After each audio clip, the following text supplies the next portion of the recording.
Welcome back to Midday. We're talking about the 11th annual Raise a Reader campaign, which of course is happening tomorrow already. I can't believe it's that time of the year. Yeah. We have Fiona Clare over here joining us and Maureen Dahl. Thank you both for being here. Thank you for having us. Yeah, and so this is, I can't believe it's 11 years, first of all. That's insane to me. Can you believe that it's 11 years? This is a busy time for you. Tomorrow it's going to be all about these orange shirts and literacy. So what is Raise a Reader, first of all, just for people who may not know, Maureen? Right. So Raise a Reader is a national campaign, and we're lucky enough to partner with Kamloops this week. And we've had it with Kamloops this week for 4 years. I believe this is our 4th year, and prior to that was Kamloops Daily News.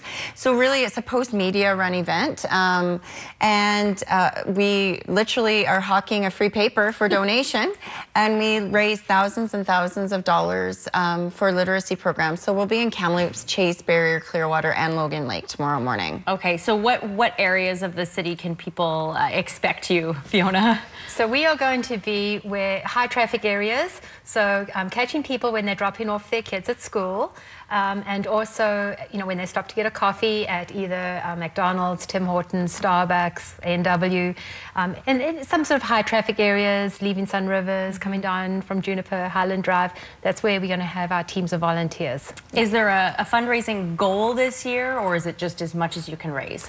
It's always as much as you can raise. Of course, our goal as fundraisers is always to beat last year's total, which was well over $100,000. Oh, wow. So if we can make that mark again this year, that would just be really amazing. It really is the primary way that we raise funding for literacy programs. And Kamloops and literacy really doesn't have any sustainable funding from the government. A little piece here, a little piece there, but it really is a crucial fundraiser. And without Raise a Reader in our community, we wouldn't have such things as Parent Child Mother Goose, one-to-one reading. We have the Bright Red Story book, the Bright Red Book Bus, as well as some programs up at KRCC and Street School. So those are, they really encompass all literacy levels from birth all the way through the lifespan. And this is it really is the one way we kind of raise that money. The money we raise has an opportunity to be matched by post media. So the more money we raise, the greater percentage we get back. And then that money goes directly to these programs, which are really crucial. Yes, absolutely. This is some footage we're looking at from from last year, I believe, or past years. Yeah. And you know what? I know we've talked to you in the past about this. It's not necessarily kids. It's kids, of course, is very important. If you start reading at a young age, that's obviously builds those literacy skills. But you mentioned Street School and programs like that. So it's adults too. This helps adults as well. Fiona, maybe you can speak to the importance of these programs and how many people really out there just don't have those literacy skills. Well, you know, we know literacy is a lifelong journey, and the brain is like any muscle. You know, if you don't use it, you lose it, and so it's really important to remain engaged in learning throughout life. And actually, 45% of adults have lower literacy skills than needed to really participate successfully in today's modern workplace. And so, you know, we need to constantly work on those literacy skills. And I mean, now we need to really work on digital literacy as well. And so it's a lifelong journey.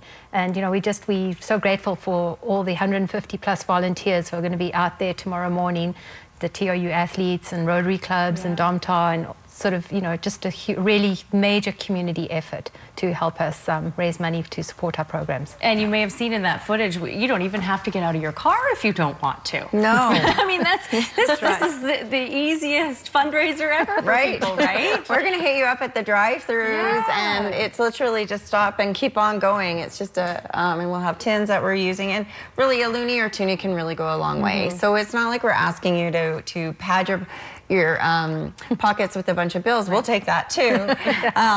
And we always get excited when we see a green bill, but we're happy to just take your spare change. And like I said, because of that matching funding, it really does go a long way. All right. Well, good luck this year. I'm sure that it'll be busy tomorrow, as always. I know Bill O'Donovan will be tomorrow. Yeah, and Susan Edgell. Yeah. So you have some celebrities out there, which is fantastic. Yeah. Great. Thank you both. And the 11th annual Raise a Reader. For more information, you can find that out at kamloopsy.org. That's accurate, right? Yeah. Yes, perfect. And make sure you go out. Just give whatever you can. Doesn't matter what it is. Any amount is welcome. That's right. Just remember to put some spare change in your pocket. Yes, yeah. A lot of people don't carry change anymore, so that's the thing. We got to get the word out about that. I'm not sure you take Visa or MasterCard. You can donate at www.razorreader.com as well. Oh, so, good to know. Yeah, and you can do that for the next week or so. Okay, so it doesn't just have to be tomorrow. No, it doesn't just have to be tomorrow. All right. Well, thank you very much. Thank you. Stay with us on Midday.